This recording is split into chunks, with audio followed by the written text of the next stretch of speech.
Welcome, everybody. Welcome, everybody from all around the world. And today is finale. Well, it's always said that, the final episode is supposed to be the most important episode. But I think the more important point over here is the finale. We leave the best for the last.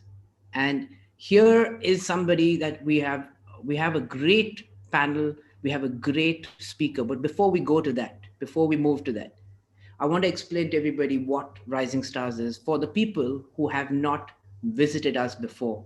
That's very naughty of you, by the way, I must say.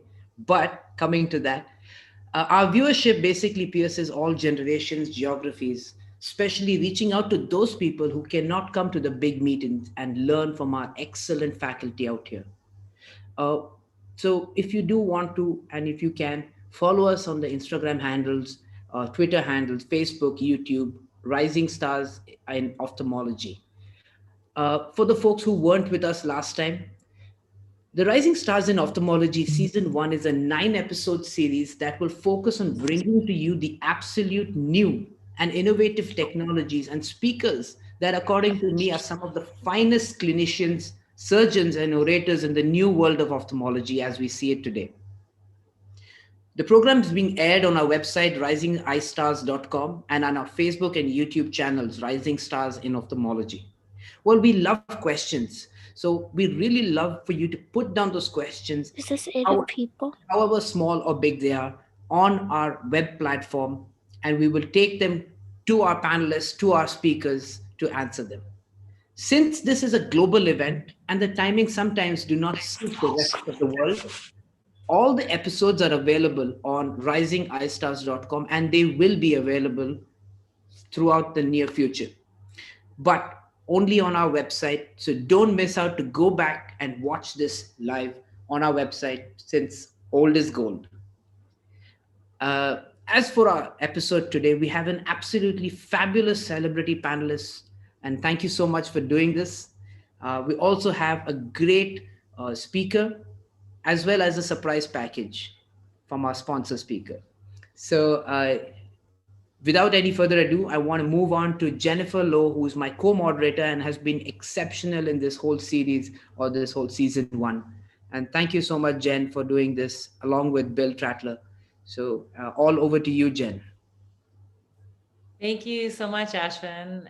It's always an honor to work with you and the entire team here. And it's been a great first season. So it's bittersweet that we're having our final episode, but as we'll announce, there's more good stuff to come. So I wanted to start off by thanking our season 1 sponsors.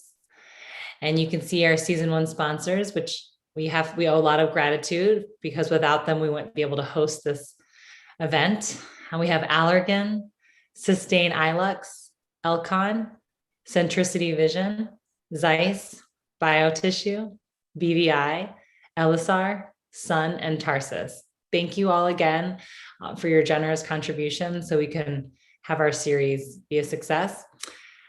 I'd also like to specifically thank Allergan tonight for being our final episode's specific sponsor. And I'd like to introduce Dr. Samicha Kandawal as our speaker representing Allergan tonight. Thanks so much, Jen.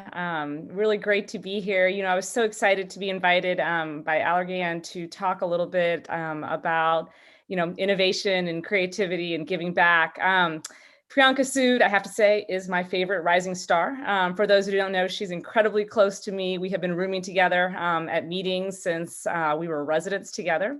We've spent many a late night pondering life, our careers, where ophthalmology is going, where we are going. And I miss her so much, but it's going to be so fabulous to listen to the presentation that she has today, which she promises will be a little touchy-feely. So I think I like that. I think it's going to be a really fun session, and maybe I'll hear some glimmers of discussions we've had late night.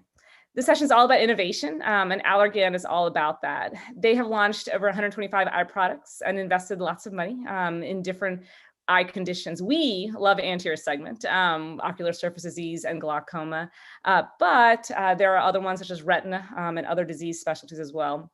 This last year has been so different for all of us. While we had much changes in our lives, both career and personal, Allergan continued to do exciting things in innovation, launching Durista, which is the first intracameral biodegradable sustained release implant to lower IOP.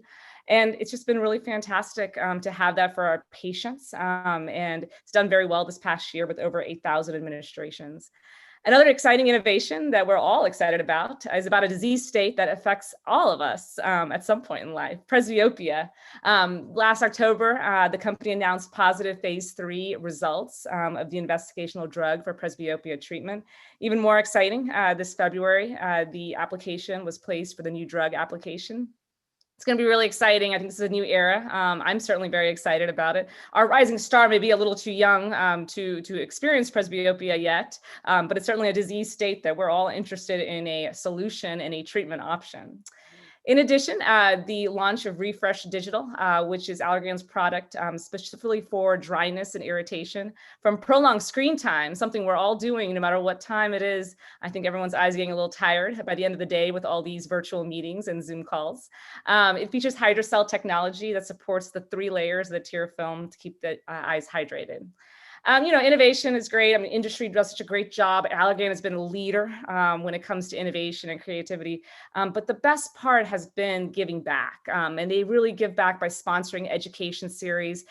Being a sponsor for a series like this is just phenomenal. And so hats off to all the sponsors. Allergan also does other innovations as far as education goes. They work with the residents and the fellows. I see that firsthand, and young ophthalmologists. And we should really be applauded for the effort to making the next generation of ophthalmologists really stand out. So hats off to them. Very excited for today's session. I'm excited to hear Priyanka's session about all the exciting things in ophthalmology as far as innovation goes. We'll go from there. Oh, amazing. Thank you so much, Dr. Khandelwal. You sound so professional. I'm very impressed. So very, very nice. Yeah, so I wanted to pull up my thing here. I apologize, 1 second. I have a little presentation, and sorry, I'm just having a little technical difficulty here. Okay. Sorry, 1 second.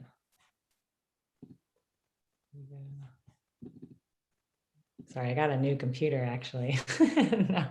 No. Sorry. Well, anyway, I don't want to take up too much time, but sorry. Anyway, let me go ahead. I had a PowerPoint presented, but I can't seem to get it to play on my computer. But let me go ahead and begin. I wanted to introduce our last season here, and it's called Innovate, Create, and Give Back. And as you all know, Dr. Priyanka Sood is going to be our fabulous rising star for this evening. And we also have 3 amazing celebrity panelists as well. And the first one I wanted to present is Dr. Frank Bowden. He's of Bowden Eye and Associates. He was class valedictorian of his medical school, and he completed his ophthalmology residency in the U.S. Naval Hospital in San Diego, California. And he did a cornea fellowship at Wills Eye Hospital. He is the founder of the famous Dry Eye University that all of us have heard about, we either attended or sent our staff to.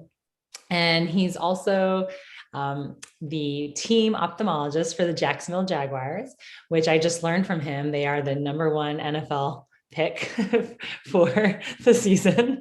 So thank you for that, Dr. Bowden. I did not know that.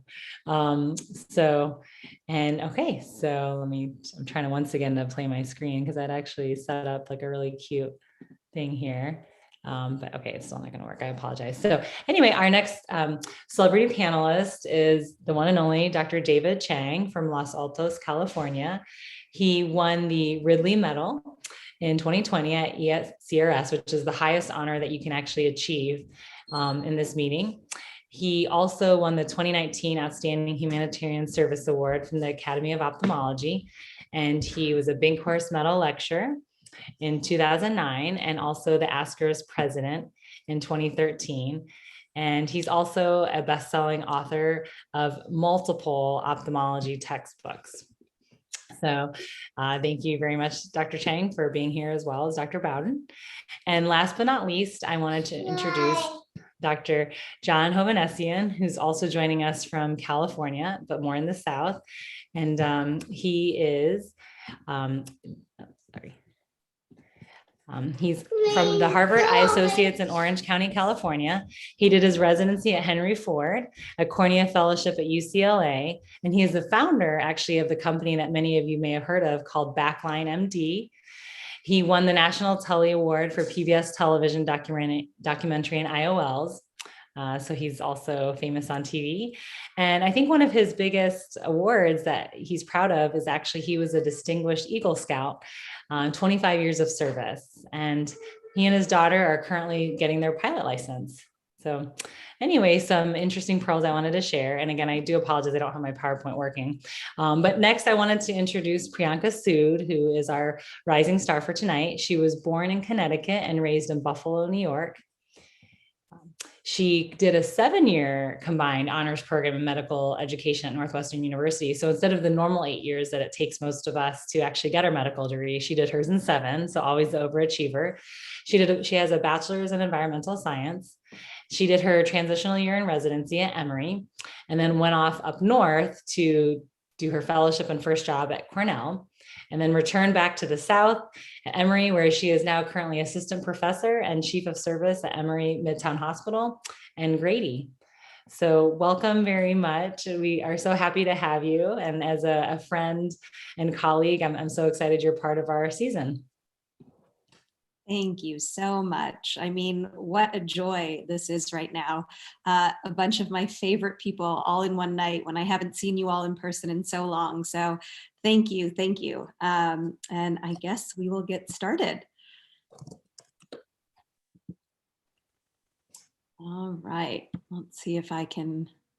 So can everybody see my presentation? Are we good? All right. So good morning, good evening, good day, wherever you are. I'm honored to be here with you today to talk about a topic that I hope you find interesting and hopefully inspiring. Innovate, create, and give back, building a lifelong career in ophthalmology. I wanted to first of all thank you to the Rising Stars organizers and my celebrity panelists. I have no financial interests to disclose in this topic. So when I considered topics for this last talk of the Rising Star series, I had watched all the other episodes that were phenomenal on all the surgical innovations, medical innovations. It was really such a wonderful series. But I kind of felt like maybe this idea of how to build a lifelong career is a topic that we don't get to spend much time on during our training or even during our first few years of our practice, because everything in regards to the practice of ophthalmology is new and exciting at that point. So our time is mainly focused on how to be a good surgeon, how to be a good clinician, how to maybe start a new practice. However, a more frequent topic that seems to be in the literature nowadays has turned to kind of the more practical side of medicine, or should I say the more human side of practicing ophthalmology.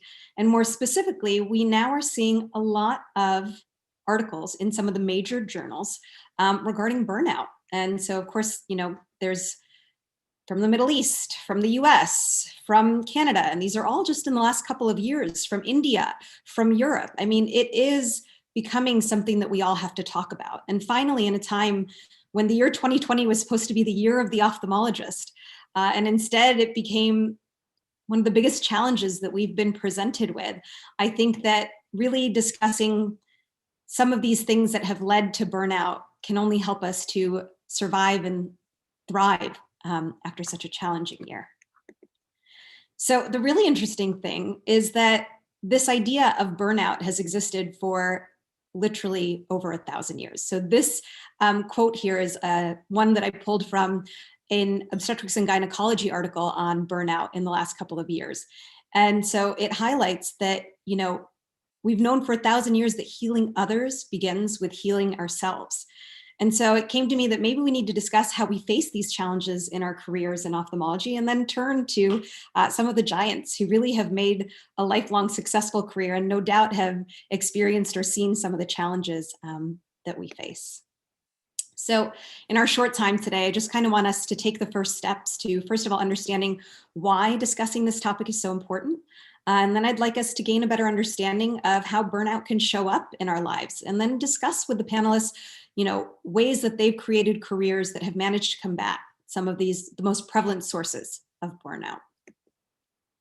So first, a cure. Yoga, meditation, and mindfulness, right? That's what we're all told from our organizations, from our administrators, from the interwebs. It's all about fixing yourself so that you can continue to just be. And of course, I'm just kidding. This is a very complex problem, burnout is. And certainly as someone who actually became a certified yoga instructor and has a meditation practice, I can tell you that it may be a piece of the solution. But if we focus solely on ourselves to be the ones to be able to rise above, it's not a very sustainable system. And so we have to look at the organizations and the systems and what's leading to our burnout, so that between the two things, we can hopefully get to a better place. So we kind of have to start with talking about the why. And we talk about optimal health, and we all go to medical school and we learn about pathophysiology, and we learn about disease states, and we learn about the management of diseases. And yet the WHO actually has a different definition of optimal health. It's actually a state of complete physical, mental, and social well-being, and not merely the absence of disease or infirmity. And if you look a little bit more into the literature about how we define optimal health, there was an article that suggested there are 5 main features of optimal health, and it includes the intellectual, which is exhibited by our ability to set and achieve educational and financial goals, and physicians thrive at this. Emotional, state of mind and feelings. Physical, including our fitness and our nutrition. Mental, our belief in something greater or fulfilling our purpose in life. Social, cultivating stable relationships and being confident and secure with yourself. So we need to get this balance, right? And yet we focus so often on the intellectual that we sometimes forget the emotional, the physical, the mental, the social. And why is that important? Well, ultimately it comes down to burnout. It's real, it's increasing.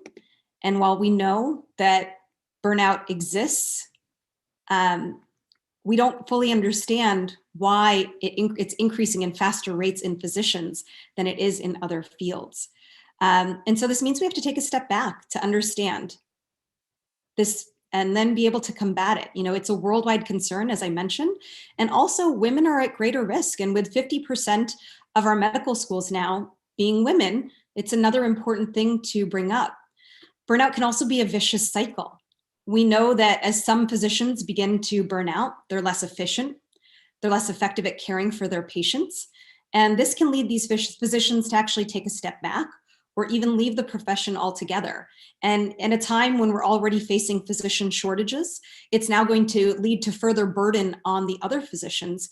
And again, it just becomes a vicious cycle. So it's characterized by this emotional exhaustion, a depersonalization, and a sense of kind of a reduced personal achievement in your day-to-day work. Why else do we worry about it? I mean, let's be honest, we all joined the road to happiness when we joined ophthalmology, right? Could either join radiology, ophthalmology, anesthesiology, or dermatology, and you were going to be set for life. And while we may not fall in the AMA's 2018 top 6 fields that suffer from burnout, our numbers still aren't great. 34% in 2018 of ophthalmologists experienced some form of burnout. And I refuse to believe that it's the same 34% through the entire lifelong career who are going to experience this. So you have to believe that a majority of us at some point will experience symptoms of burnout. Why are physicians more prone to burnout? Well, first of all, it has to do with some of the characteristics that have gotten us this far in the first place. Compulsiveness and self-denial are aspects that allowed us to forge through our rigorous education and training.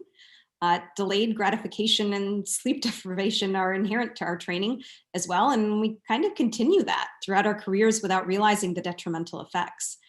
And finally, denial of our personal vulnerability. And one of my favorite gurus of whole living, Brene Brown, points out that being vulnerable is key to whole living, and yet somehow we still deny ourselves that opportunity. Other reasons that we are at higher risk include the medical culture that we practice in, which emphasizes perfection. And so things that also lead to like the burnout in personal characteristics include being self-critical, overcommitting, perfectionism. And for those of us who are single or don't have children who think, well, we can't burn out because we have all the time in the world, it's actually been shown to be a risk factor for burnout because you don't have the inherent support systems set up to prevent you from burning out. So in this survey of over 15,000 ophthalmologists, 15,000 physicians in 29 different specialties, looking at what these physicians felt contributed most to their burnout. Things like the bureaucratic tasks that seem to just be increasing day by day in terms of charting, paperwork, prior authorizations, spending too many hours at work because our EHR has made it so where we spend more time looking at the computer than our patients. Lack of respect or insufficient compensation reimbursement when everybody, at least in the United States, is fighting for the same pot of money and we have to fight with our other physician practitioners for that reimbursement. Lack of control and autonomy is certainly an issue. Government regulations, feeling like just a cog in a wheel, emphasis on profits over patients, lack of respect from our patients sometimes. So I just wanted to take a moment here to pause for a second and get to the questions for the panelists. Maybe we can start with Dr. Bowden. Over your career, have you noticed a change in the practice of ophthalmology?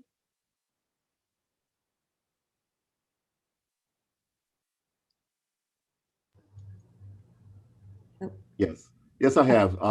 I've experienced early on, there was a pressure in our area for managed care, and it really threatened our autonomy, which was very, very valued and very well sought after. And we were able to weather that. I actually experienced a period of time in the 1990s when the prevailing headlines in our throwaway journals was that private practice of ophthalmology was going to be obsolete and you would essentially be left behind if you didn't consolidate and join with a group.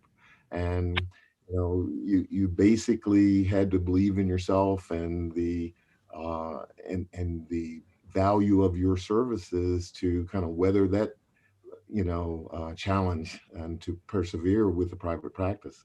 And then you have various payment reforms that further depressed reimbursements for care for services, and the pressure to see more patients and generate more revenue to manage the rising staff costs, the rising costs of running the practice and the like. So it became just an ongoing challenge.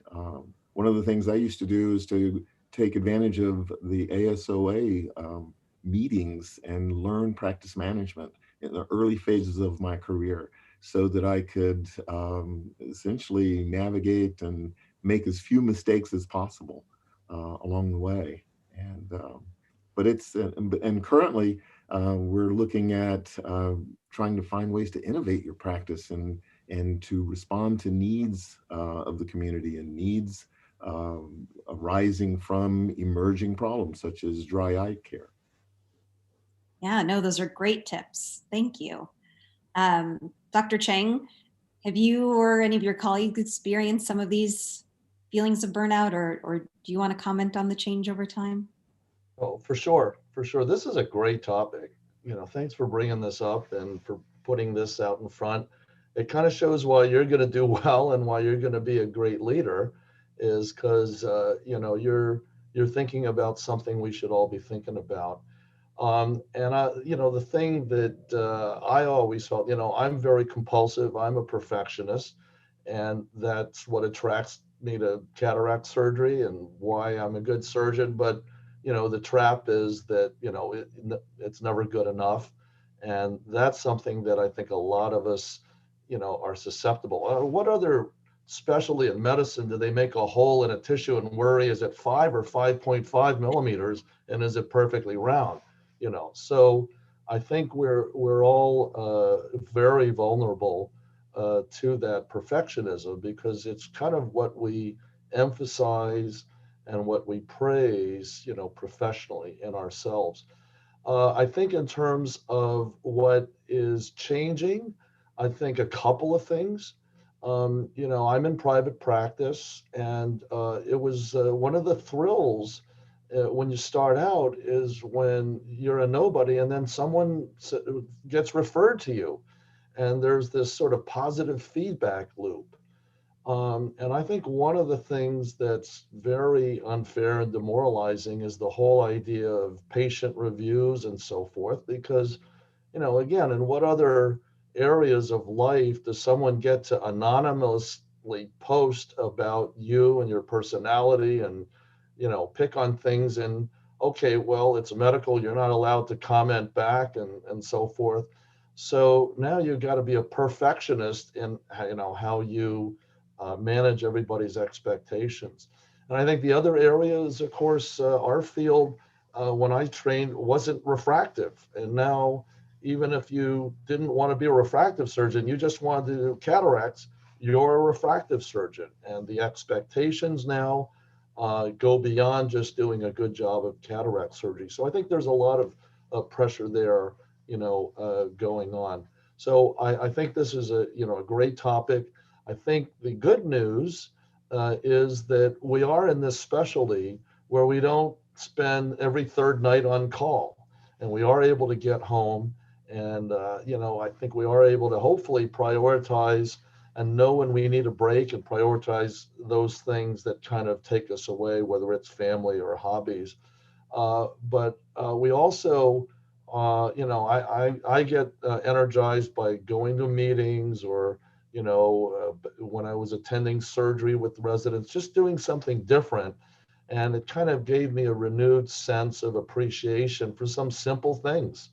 Like, after you attend resident surgery, you come back and go, man, I'm so lucky that I've mastered making an incision and I can do that without it being stressful.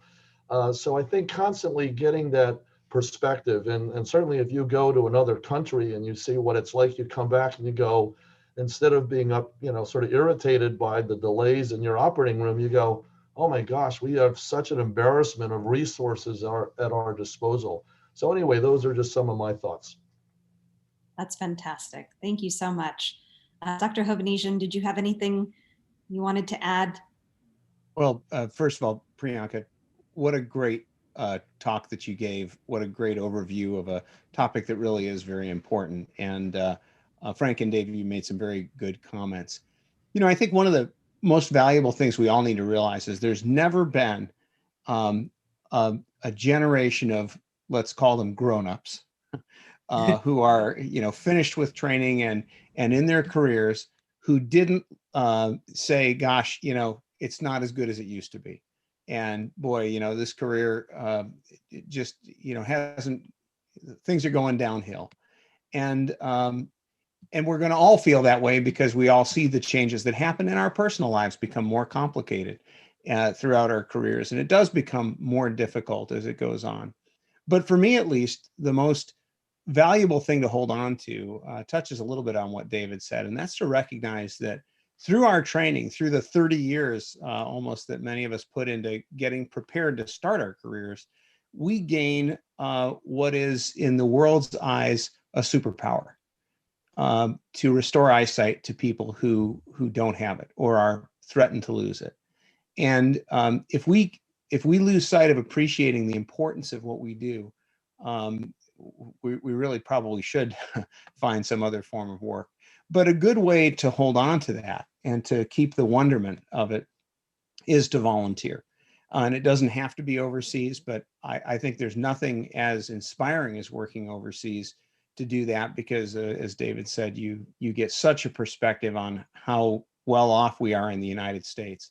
But you recognize that you can make a difference there that you just simply can't at home, in more people and in more profound ways, because the people you help don't have access to the kind of superpower that you bring with you.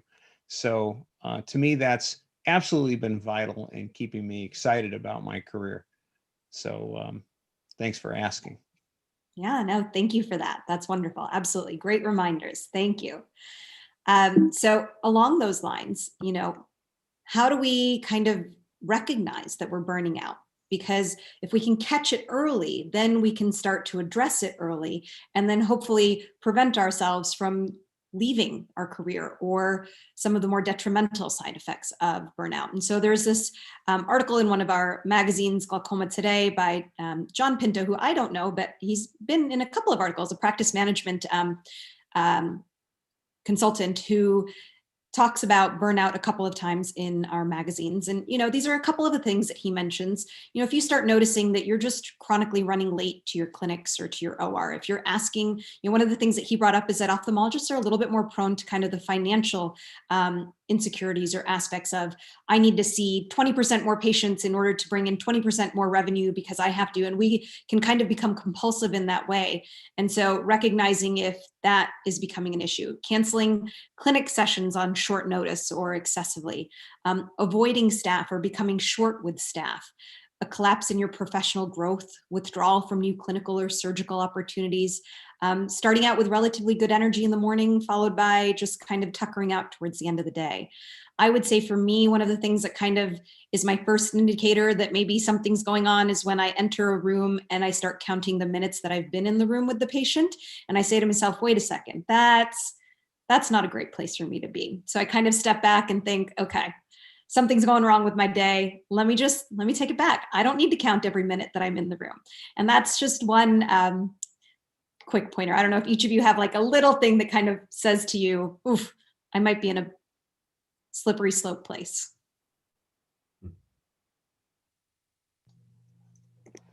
So ways to combat burnout. Certainly, and this again is from Mr. Pinto, but I'd love to get some of y'all's opinions on this as well. Going back to that list of how we can optimize our health overall, certainly using diet and physical conditioning to offset the mental and physical exhaustion that we feel. Exercise can be beneficial both to treat burnout and to prevent burnout. Increasing delegation. We don't have to be micromanagers of everything. We are fortunate that we, have careers where we can actually pay people to do some of the things that we don't enjoy and that we don't have time for. I personally don't love cleaning my house, so I have cleaners come in every couple of weeks to take care of that. And that's wonderful that we have that opportunity. Decrease your cost of living if the finances are becoming too hard. He commented about how surgeons in general tend to kind of have their lifestyle build maybe a little bit more quickly with their increasing income, but then they have to maintain that income. So maybe scaling back on that, re-engineering or eliminating the unnecessary when it comes to your practice. And we can talk more about that, I think, with Dr. Hovanesian's technology that he's established. Establishing boundaries is so important. I think it's gotten so much harder nowadays with easy access to cell phones and emails at all hours of the night. I mean, I very rarely give out my cell phone, but there are times with post-ops that I do. And then 4 months later, you'll get the 11 p.m. text message like, I can't make my appointment tomorrow. And I think to myself, why did I do that? That was not a boundary. Like clearly this wasn't, I need to set those boundaries. Change the duration and periodicity of your time off, making sure to get vacations in, even if you don't think you need it. You might really need it. And even if it's just a 3-day weekend, a 4-day weekend, maybe you can't take the whole week off, go ahead and set those in. Put yourself permanently in the slow group. He kind of assessed this as, once you're kind of past your initial trajectory, because a lot of mid-career people go through burnout. The excitement has maybe worn off a little bit and you've gotten into this like grind and you feel like, well, now I can just like keep going. And it's not able to continue. And so maybe allowing yourself to go into the slow group. So now let's go to like the more joyous part of the talk, the innovating, the creating, and the giving back. So one of the articles that I read in preparation for this was that Canadian Journal of Ophthalmology article. And in it, there's a kind of call to action for physicians regarding, burnout. And really, I think it kind of just reframes the message. There are many pitfalls and distresses that we're going to encounter in our careers. And that stress and that anxiety and these crises, they can be looked at as crises and stresses, or they can be looked at as opportunities, that positive disintegration. And so you can take that moment, you can use it for your personal growth, for your transformation. And, going back to the purpose of this talk today, you all have done amazing work with your careers in kind of looking at things that opportunities, I would say. And so when I looked back and I looked back at things like what contributes most to your burnout, too many bureaucratic tasks, spending too much time, too many hours at work. And, Dr. Hovanesian, I was hoping you would maybe give us the opportunity to talk about what you created, what you innovated in order to try to, I think, probably combat some of this. Yeah, thank you. So you're hitting on some really important topics here. And for me, I think there are sort of three things that have to be in balance for us to be happy in our careers. One is our duty to our patients and sort of the world around us that we serve as a physician. We talked about that just a minute ago and how we can volunteer and re-energize ourselves. Two is duty to our loved ones. That's our family and, the network of friends we have, which is vitally important for all of us. We need to be involved in our kids' lives if we have kids, because we only have them at home for such a short time. We need to have deep bonds of friendship with people who are in our career, because who can better understand the challenges we go through than friends who are in the same career, right? And then the third is duty to yourself and taking care of yourself. For me, exercise is huge. I do it every day of the week because it just keeps me happy and oriented. It gives me a grounding and have a great group of friends that I work out with. So to me, that balance is vital.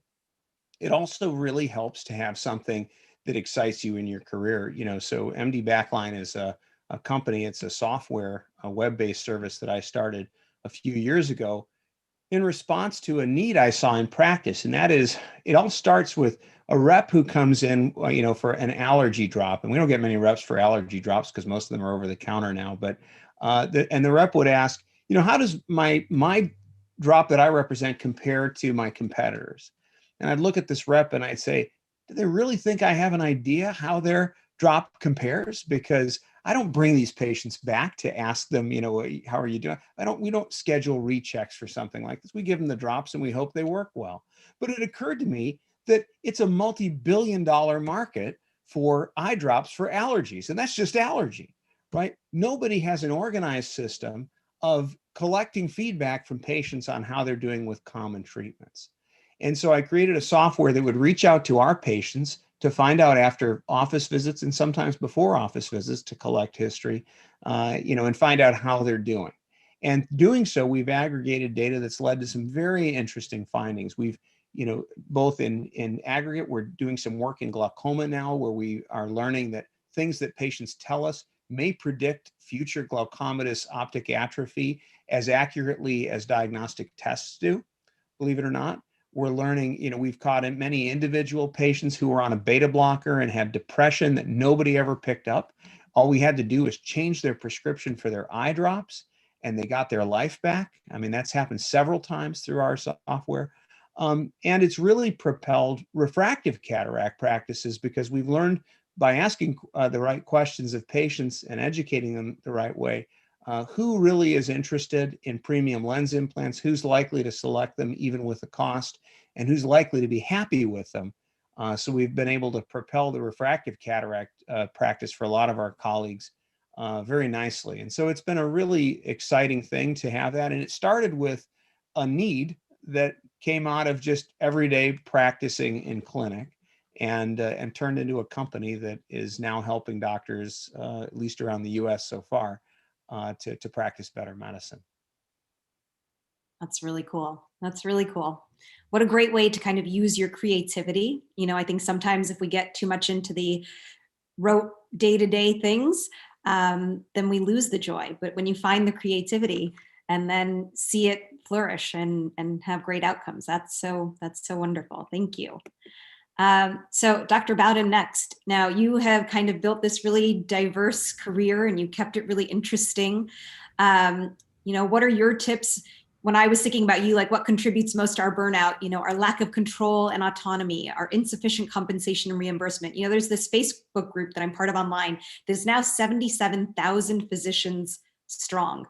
And it is called Physician Side Gigs, because what the founder of this site realized was that if we allow medicine to be taken over and we are so beholden to only medicine, we lose our autonomy and we lose our control. So it's not necessarily, it's about diversifying, it's about having different experiences, keeping us excited, but it's also about trying to hold on to our autonomy in some ways. So Dr. Bowden, if you could speak to your career and to your Dry Eye University. Well, thank you so much. Thank you for the opportunity, and a belated thank you to all the sponsors and the organizers, Ashvin, Jennifer, and Bill as well. I have a diverse career largely because it was so important to me early on to have autonomy, practice autonomy. And I felt that, being able to set up practice in an underserved area. When I came to Jacksonville, there was only one other cornea specialist in town. And within a few years, I was doing well over 100, 120 transplants a year. And one of the things that I found that with referred patients, external disease patients, and the like, I was spending a lot of time trying to establish why patients weren't seeing as well as they expected.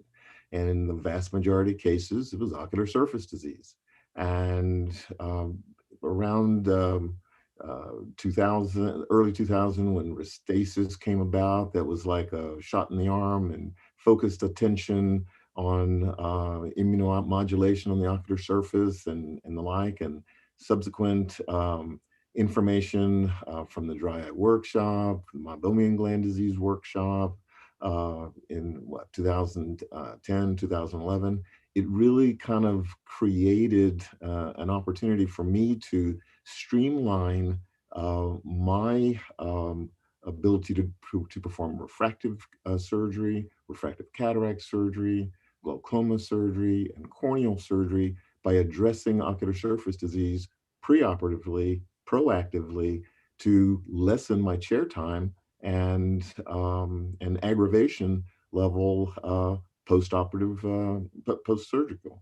And so that represented like an avenue for me to then partner with industry. We spent a lot of time with Tier Science, for example, developing the and creating implementation models for the LipiFlow device. And I learned a lot. I learned a lot of information that allowed us to kind of create our model for approaching dry eye and approaching ocular surface disease in a systematic process that allowed for a targeted approach, identifying what are now known as co-conspirators of ocular surface disease from Mark Milner, and putting all that together to have a comprehensive approach to dry eye became like a calling or an avocation. And Tier Science would actually send doctors considering purchase of the device to our practice to witness how we integrated their products and the like into our dry eye approach. And my very capable, talented administrator, Patty Barkey, became quite accomplished in the implementation process. And we formed like I will give her credit in that she came up with the idea, we need to have some sort of organized, structured approach to this dry eye care, because people who came to visit had varying levels of understanding and background in dry eye care. And so as a result, we came up with Dry Eye University, which became a systematic approach to essentially uncover all the contributing components of dry eye care and dry eye and ocular surface disease and the like, and it gave us kind of an avenue to share our approach and our success, and in a way that dry eye became a profit center for our practice and became a model for other practices to entice them to embrace ocular dry eye care. Other things I would mention in terms of keeping my career interesting, one of the things I found is that I would venture into glaucoma care as well, because as a cornea specialist, glaucoma is a traveling companion, ocular surface disease, traveling companion. Refractive has become, as Dr. Chang has noted, it's become so pervasive now. It's in all aspects of intersegment work.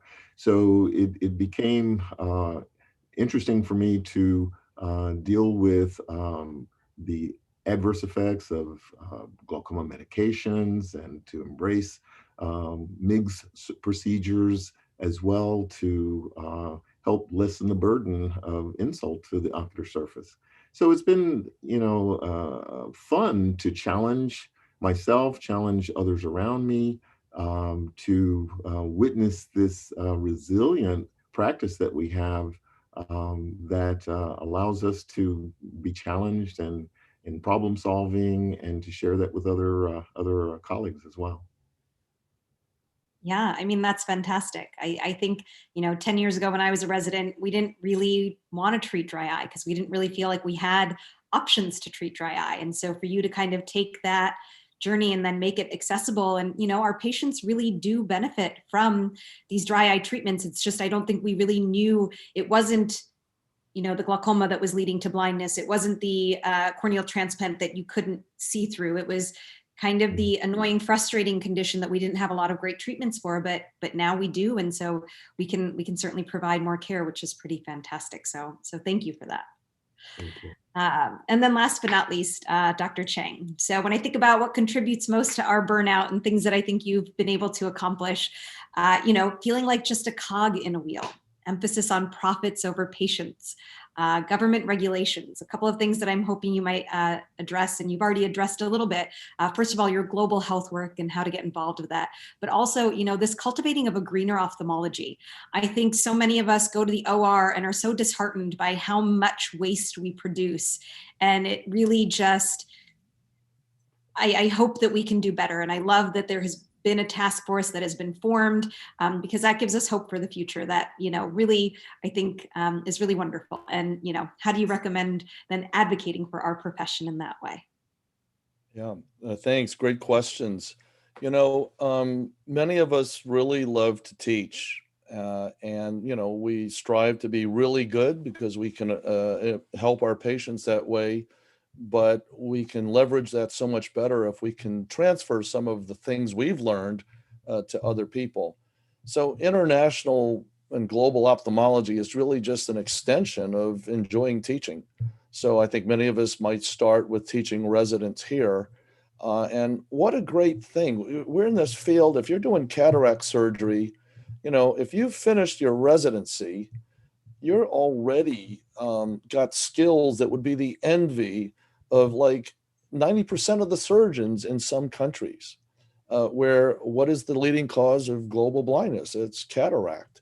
So, you don't have to be this authority on a subject or an expert. You can be fresh out of training and really, really help someone who's in the trenches with lots and lots of people. And I think one of the cool things that the pandemic has taught us, of many things, like the ability to do these webinars and to do things remotely instead of meetings, not as a substitute, is that I think it's really going to open up this mentorship and teaching in terms of international, because it's, let's face it, a huge barrier.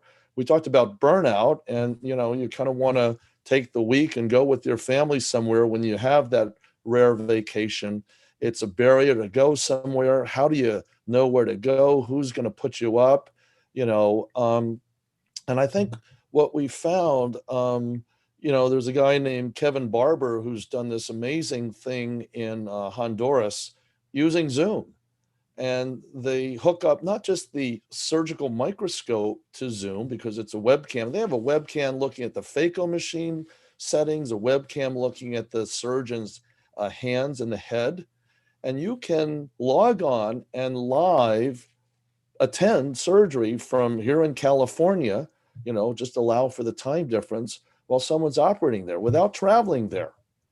And obviously we can teach, we can lecture, you can supervise, a wet lab, and Orbis through CyberSight is really pioneering this, using their framework to kind of use this, Zoom-like mentoring. So they were already doing that, but to now harness Zoom in this way, it's fabulous. I think that's going to change things enormously. So instead of having a few people that, they know kind of the situation to go to Ethiopia, you can now really get anybody involved, including, as I say, anyone that's never done this, just has an interest in, well, I could teach residents in my community, or I could teach residents abroad. So it's going to make it much easier for people to pitch in. And I think this is going to really propel global ophthalmology in terms of, standard of care. I appreciate your comments about, the OR waste. And this is something I got involved in this task force. Again, it's not because I was that interested in sterilization, but in terms of trying to advocate, one of the things, being involved with both AAO, but especially ASCRS, is we're constantly kind of trying to put out fires that affect not only our, members, but their patients. And so that got me involved with, working with, CMS and OR regulators and the Joint Commission and FDA. And this is really a big part of this puzzle. But again, what I think we really learned from our colleagues in low to middle income countries is they've kind of had to solve similar problems of access. And they've learned that, don't do anything that's unnecessary. Don't throw out anything that doesn't have to be thrown out. That's the difference between how many people you can cure with cataract blindness. So, of course, Aravind has been the flagship model for that. And, on the one hand, when we showed that our infection rate there is 1 per 10,000 in phaco, and that's reusing everything. And here in the United States, we throw everything out, and, our infection rate is 4 per 10,000. The difference is intracameral antibiotics. So, these are sort of some glaring, huge problems. And, I'm fortunate to be in a position, with ASCRS to be able to work on those. Well, that's, again, something that I think anybody can get involved with. And, it requires a lot of collaboration. But when you're working side by side with like-minded people, it could be on this, it could be on anything else, it's a nice something different to be passionate about, where you still are, using your skills as an ophthalmologist. So I think there's always opportunities to get involved through different societies. We have many of them now. And, find something that you're passionate about and embrace the fact that you've got the skill set and you have an opportunity to make a difference if you want. Don't do it if you're not interested in that. But you talk about, again, ways to avoid burnout. I think some of it is just getting that variety and mixing things up. My comment on that was the sign of burnout is, are you looking forward to going to the OR today or to the office today, or are you not? And, if you're not, well, how can we make it better? And, do we need to take some more time off? Do we need to look at, ways to innovate there? Creativity and innovation. I don't think I ever started out saying I need to be creative, I need to be innovative. It's always about solving a problem. There's a problem, and if you are doing clinical medicine, you know what the problems are, and is there a better way to solve that? And sometimes it's not even clinical. Sometimes it's just office management or efficiency in the operating room. So I think that's something that can be fun, and you get to enjoy the benefits if you've created or innovated a more efficient system, kind of like John did with his backline. That's fantastic. Thank you so much.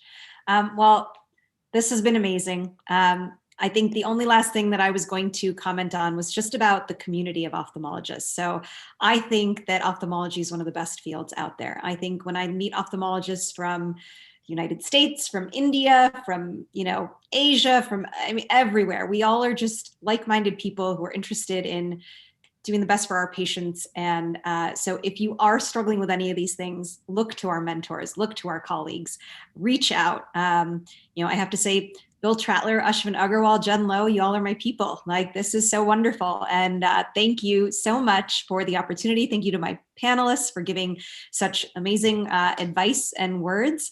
And thank you. Well, Priyanka, thank you so much for a simply fantastic finale episode. And I think it's been wonderful hearing from these stalwarts about, their careers, about what really pulled them down, because those are the moments that really push you up as well. I mean, when you go down and you come out winning, and those are the moments that we really all strive and think and hope for in our careers as well. But honestly speaking, here just hearing you guys gives me goosebumps. Thinking of all the moments that are in the future for us, for the youngsters, that is us. I consider one of Bill also in our category. Bill, you're with us. But to be really honest, it's been a wonderful session, and I think it's more importantly, it's been a wonderful career that we all look up to, watch you guys, and kind of learn, pick few threads from your careers and try and put it in our hats if it's possible. Definitely, a physical meeting is long due, and I think those meetings will be much more interesting after this finale episode of the Rising Stars. Ashvin, I want to just say it's been fun being a panelist, but how can I apply to be a rising star for season 2? Right. Rising sun, you meant. The star doesn't apply to you. The sun applies to you, David. But yeah, thanks, David, for that. And I think it's been a wonderful journey to be putting people without a platform in the past 1 year on a podium like Zoom. And I think, David, your comments on what's happening with the FACO training or any other platform. I think we've been pushed into a digital transformation, regardless of how we feel about it. And I think there are some goods, there are some bads about it, but over an overview, if you have to look at it, it's all in the positive. Eventually, 10 years out, we'll all be thanking that this globalization or this push to digital transformation actually happened. So all in all, it's going to be good, hopefully. But predominantly right now, what I feel is that we want to take away not anything from your careers. We want to actually try and see how we can take some of the goods from your careers into our lives and share back with our delegates, our faculty, and all the celebrity panelists who have been with us all throughout this, and not a single one, said no. It's been a wonderful journey of Rising Stars. But before I close, and I know I want Jen and Bill to give the closing comments for the finale episode, I must introduce to everybody on the panel, as well as everybody who's watching this episode, the Rising Stars Season 2 that starts on August 2021. The dates will be out soon. We are going to go live on Rising Stars Season 2. And this is going to be another 9 episodes, monthly ones. All the dates will be on our website. And we are launching our website end of this month. 30th April will be the launch of our Rising Stars Season 2 website. So please go ahead and watch it, because we have new episodes, new stars, new celebrity panelists, maybe some old. We will need all your expertise again. But definitely we're going to have this on April 30th, 2021 launch of the Rising Stars Season 2. Just to show you what it somewhat looks like, I'm just going to change my backdrop just so that everybody knows we are moving to Rising Stars 2. Right. I like it. That was a good Jen, surprise. we would love to hear your comments before we close, and would definitely want to hear from Bill as well after that. Yeah, thank you. No, I mean, I'm so excited. Our first season has been such a success. Thanks to everyone involved. And, we have exciting things in the work in just a few months. No, I echo what Jen and Ashton said. First of all, this wouldn't happen without this incredible group of celebrity panelists. Frank, John, David, you guys were just amazing having you. And of course, Priyanka, your Rising Star presentation was amazing. It's been a great season. We're definitely excited for season 2.